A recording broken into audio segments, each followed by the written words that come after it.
भगवान श्री कृष्ण कहते हैं चातुर्वर्ण्यमया श्रेष्ठम गुण कर्म विभागश तस्कर्तारमपि मां विद्यकर्तारमेवयम्। लोकों और परलोकों से इस सृष्टि को रचा मैंने, ब्राह्मण क्षत्रिय वैश्य शूद्रों को जना मैंने। ब्राह्मण क्षत्रिय वैश्य और शूद्रों को जना मैंने। सभी कुछ इस सृष्टि में हालांकि रच दिया मैंने, फिर भी मैं जानता हूँ कुछ भी नहीं किया मैंने। इस तरह मुझ अविनाशी को तू अकर्ता ही जान पार, अपने आप को भी इसी तरह तू अकर्ता ही मान पार। कृष्ण इस श्लोक में कहते हैं गुण और कर्म के अनुसार चारों वर्णों को मैंने ही रचा है, और तत्काल दूसरी बात कहते हैं फिर भी मैं अकर्ता हूँ, फिर उन्हें निर्माण करने वाले कर्ता होते हुए भी मैं अकर्ता ही हूँ। आगे कहते हैं नैमाम कर्माणि लिप्यन्ति न मे कर्म फले सप्रहा। मैं कर्मों से लिप्त नहीं होता, मैं कभी कर्मों से लिप्त नहीं होता। कर्मों के फल में मेरी कोई इच्छा नहीं है पार्थ, कर्म प्रभाव इसलिए मुझे लिप्त करते नहीं है पार्थ। इस तरह जो भक्त मुझे अच्छे से जान लेते हैं वे भी कर्म या कर्म फल से बंधते नहीं है पार्थ।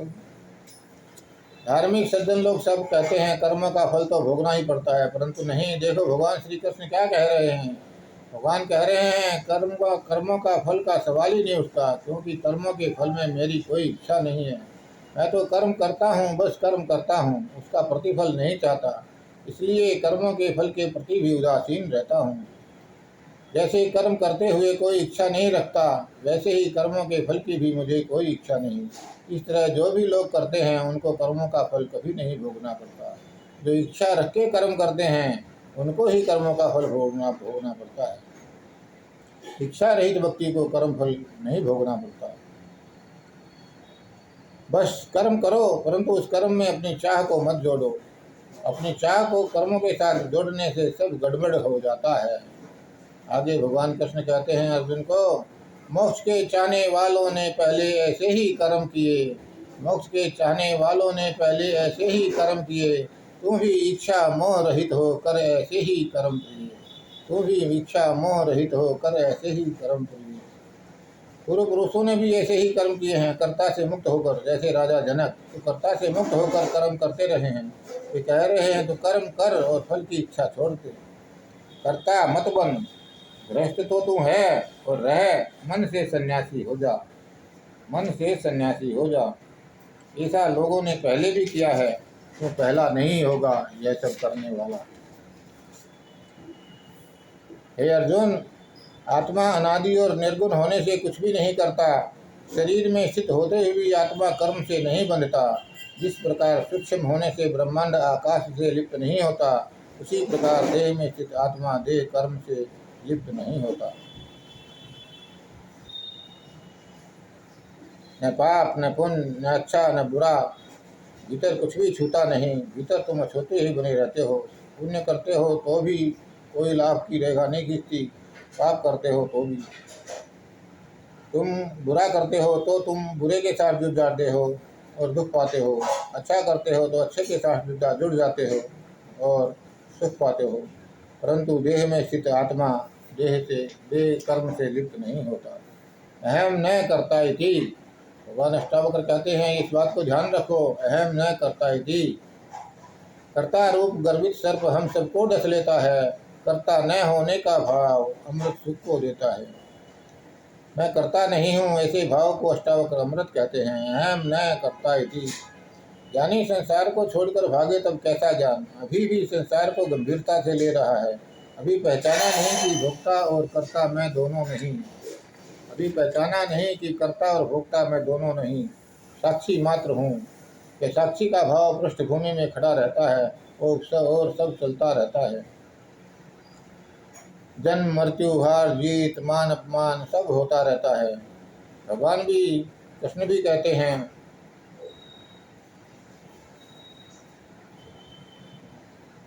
हार जीत समान समझ और युद्ध कर अर्जुन।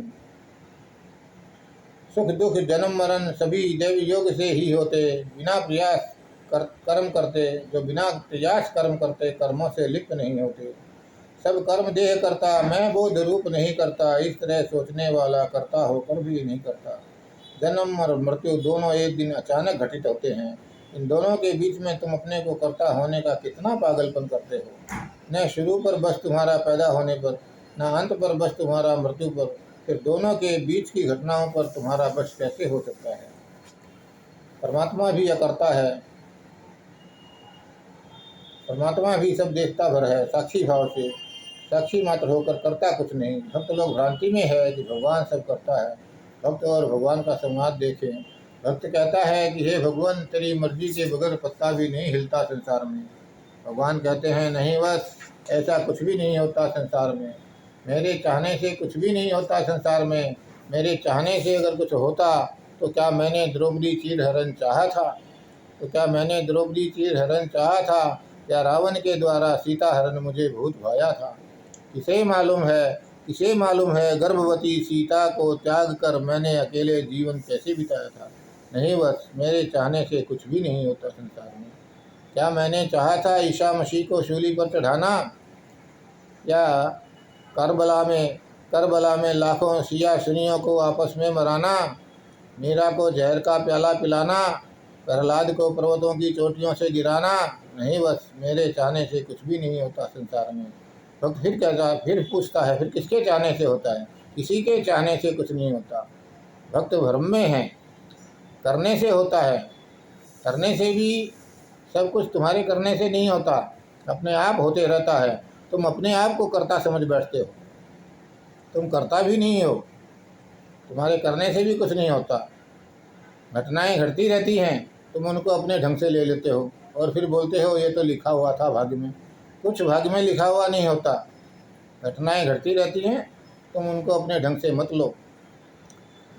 आगे कृष्ण कहते हैं, माला के मणियों की तरह सब जग मुझ में समाया है, मुझसे अलग कुछ भी नहीं, सब मेरी ही माया है। माला के मणियों की तरह सब जग मुझ में समाया है, मुझसे अलग कुछ भी नहीं, सब मेरी ही माया है। ऐसा ही अष्टावक्र जी कहते हैं, मैं निश्चित सब जीवों में और सभी जीव हैं मुझ में। मैं निश्चित सब जीवों में और सभी जीव हैं मुझ में। न त्याग प्राप्ति लय कुछ भी, तीनों से ऊपर ज्ञान इसमें। जल में लहर मिट्टी में घट सोने में भूषण मिल जाता। जल में लहर मिट्टी में घट सोने में भूषण मिल जाता। मुझसे उत्पन्न यह संसार फिर मुझ में ही मिल जाता। भगवान अष्टावक्र जी की छाया में जनक को याद आया कि मैं कौन हूँ, और ये वचन अगर जनक ने सोचकर कहे होते तो कह ही नहीं सकते थे। संकोच पकड़ लेता। यह कोई आसान है कहना, मुझसे उत्पन्न हुआ यह संसार मुझ में वैसे ही लय को प्राप्त होगा, जैसे मिट्टी में घड़ा, जल में लहर और सोने में आभूषण लय हो जाते हैं। आसान नहीं है। माला के मणियों की तरह सब जग मुझ में समाया है। तुझसे व्याप्त है ये संसार, तुझसे पिरोया हुआ ये जग। तुमसे व्याप्त है ये संसार, तुझसे में पिरोया हुआ ये जग। तू क्षुद्र चित्त मत वाला मत हो, तू क्षुद्र चित्त, तू छोटे मन वाला मत हो, तू छोटे मन वाला मत हो, तू शुद्ध बुद्ध रूप चैतन्य। क्या छोटी छोटी घोषणाएं करता है, बड़ी घोषणाएं कर। तुम जो बोलते हो वही हो जाते हो। अपने को क्षुद्र मानोगे तो क्षुद्र हो जाओगे, अपने को छोटा मानोगे तो छोटा हो जाओगे, अपने को ब्रह्म मानोगे तो ब्रह्म हो जाओगे। तुम्हारी मान्यता ही तुम्हारा जीवन है, तुम्हारी मान्यता ही तुम्हारा जीवन है। तुम्हारी मान्यता पत्थर में भगवान देखने की है तो पत्थर में भगवान है, अन्यथा पत्थर पत्थर ही है। तुमने जो मान लिया तुम वही हो गए। तुम्हारे चारों तरफ बहुत से ठग हैं जो तुमसे बहुत सी बातें मनवा रहे हैं। उनके अपने प्रयोजन हैं, उनका अपना धंधा है, उनकी अपनी रोजी रोटी इसी में है कि आदमी अपने आप को पापी समझता रहे, अज्ञानी समझता रहे। अगर धर्मगुरु तुमको यह समझा दे जो उसने जाना है, क्या माना है, जो योगी मुनि पर लागू होता है कि मैं करता हूँ, मुझे कर्म फल नहीं लगता, मैंने कोई पाप नहीं किया, इस मैं की जगह अगर वह तुमको यह बता दे कि तुम भी अकर्ता हो, कर्म शून्य हो, तुमने कभी कोई पाप किया ही नहीं, ये तो ऐसा हुआ कि तुम डॉक्टर के पास जाओ और वह तुमको बता दे कि तुम बीमार हो ही नहीं, तो फिर उसकी दुकान का क्या होगा। उनकी दुकानें हैं, उनके अपने हित हैं। तुम्हारे ऊपर हजारों धार्मिक दुकानें चल रही हैं, तुम्हारा पापी होना अनिवार्य है। तुमने बुरे कर्म किए हो यह आवश्यक है, नहीं तो तुम्हारे बुरे कर्मों से, तुम्हारे पापों से छुटकारा दिलाने वालों का क्या होगा, तुम्हारे पंडित पुरोहित धर्म गुरुओं का क्या होगा। अगर अष्टावक्र सही है तो फिर सभी धर्म गुरु व्यर्थ हैं, फिर तुम्हारे छुटकारे की कोई ज़रूरत नहीं। तुम छुटे हुए ही हो, तुम मुक्त ही हो। अष्टावक्र के जैसी कोई भी दुकान नहीं है। अष्टावक्र तुम्हारे साथ कोई धंधा करना नहीं चाहते।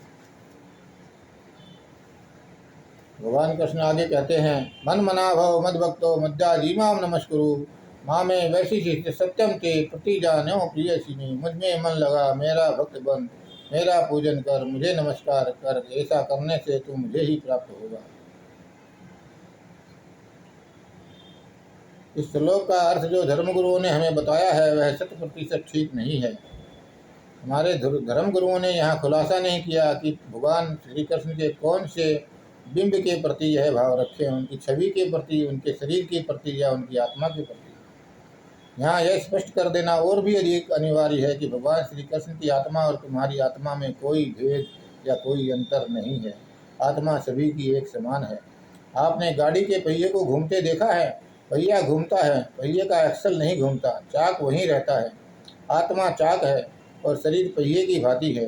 सभी की आत्माएं समान होती हैं, निर्लिप्त होती हैं। आत्मा कभी भी आपको गलत सलाह नहीं देती, आपको पाप में नहीं ले जाती। मन पाप में ले जाता है, हमेशा स्वार्थ रूप गलत सलाह देता है। इसलिए मन के कहे अनुसार नहीं चलना चाहिए, आत्मा के कहे अनुसार चलना चाहिए। अपने स्वार्थ, लोभ, अहंकार, क्रोध के वशीभूत नहीं चलना चाहिए। आत्मा कहती है उसके अनुसार चलना चाहिए। जनक कहते हैं, मुझसा चतुर कोई नहीं, आश्चर्य रूप मेरी माया, देह से अलग होकर मैं संपूर्ण जग में छाया। तरण से लेकर ब्रह्मा तक सारा जग मेरा रूप है, मैं ही सबका स्वरूप हूँ, ये सब मेरे ही रूप हैं। यह निश्चय करने वाला, संकल्प रहित रहने वाला, सदा संतोषी शांतचित्त, आत्म आनंद में मत वाला। अष्टावक्र वही कह रहे हैं जो कृष्ण कहते हैं। आगे कृष्ण कहते हैं, सर्वधर्मान परित्यज्य मामेकम शरणं व्रज, अहम त्वा सर्व पापेभ्यो मोक्षयिष्यामि मा शुचः। अष्टावक्र कहते हैं, धर्म अधर्म को त्याग कर तू मेरी शरण आ जा, तुम मेरा धर्म अधर्म त्याग। कृष्ण कहते हैं,